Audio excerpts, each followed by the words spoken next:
Merhaba, ben Orkun. Size polarize lens teknolojisini anlatacağım.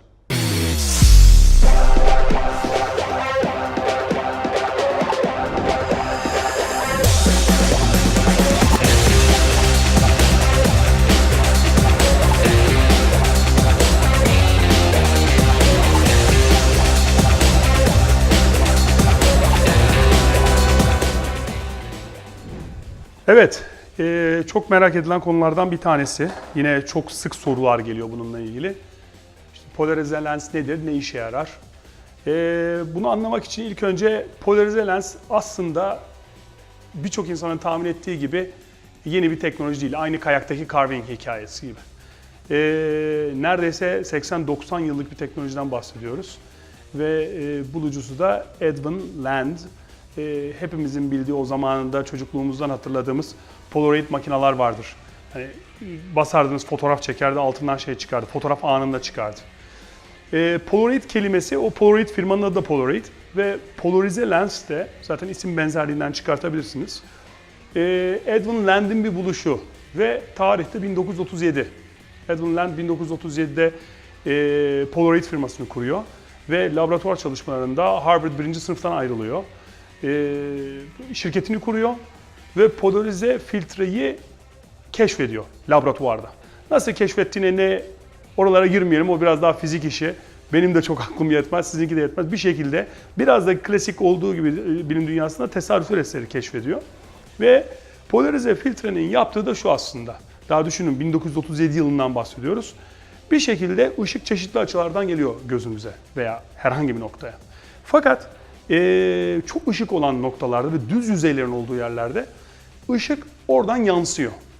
Ve o yansıyan ışık çok farklı bir açıyla ve daha fazla göze geldiği için iki şeye sebep oluyor. Bir, gözünüzü rahatsız ediyor, yoruyor.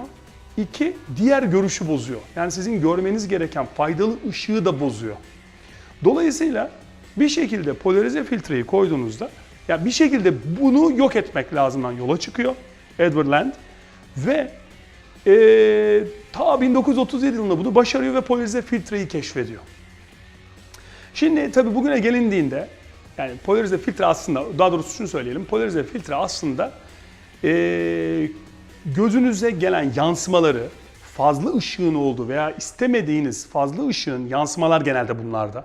İşte düz bir beyaz zeminden yansıma, araba kullanırken yağmurdan sonra mesela yolun, asfaltın üzerindeki o güneşten yansıma, kar üzerindeki mesela kayak snowboard yaparken gelen yansıma, denizdeyken, teknedeyken denizin üzerinden gelen bakamadığınız yansıma. Bütün bu yansımaları yok eden veya çok azaltan bir filtre, polarize filtre. Yani işin özü bu. Nasıl bulunduğunu da anlattım size, ne olduğunu da anlattım. Şimdi polarize filtre hakikaten ben kullanıyorum.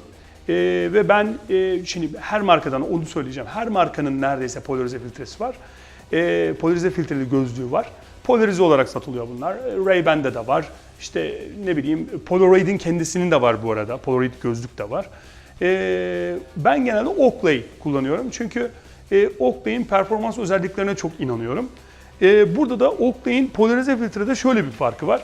Şimdi lense baktığınızda diğer firmaların çoğu, hepsi diyemeyeceğim artık, her bir firmayı tek tek bilmiyorum ama bildiğim pazardaki markaların birçoğu, en kuvvetli markalar dahil buna, polarize filtreyi lens ürettikten sonra ikinci bir katman veya bazen üçüncü bir katman olarak lensin üzerine sonradan yapıştırıyorlar.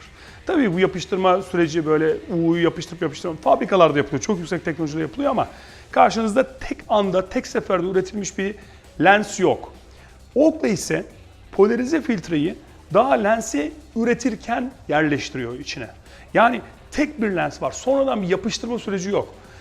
Zaten Oakley'in de iddiası ne? Hiçbir şekilde lensi gözünüze taktığınızda, gözlüğü şu şekilde taktığınızda hiçbir şekilde gelen ışığın herhangi bir sebeple kırılmaması, bozulmaması ve gözünüze çıplak ışık geldiği gibi. Yani şu anda gözüme ışık çıplak geliyor. Lensi taktığım zaman lensten geçip geliyor.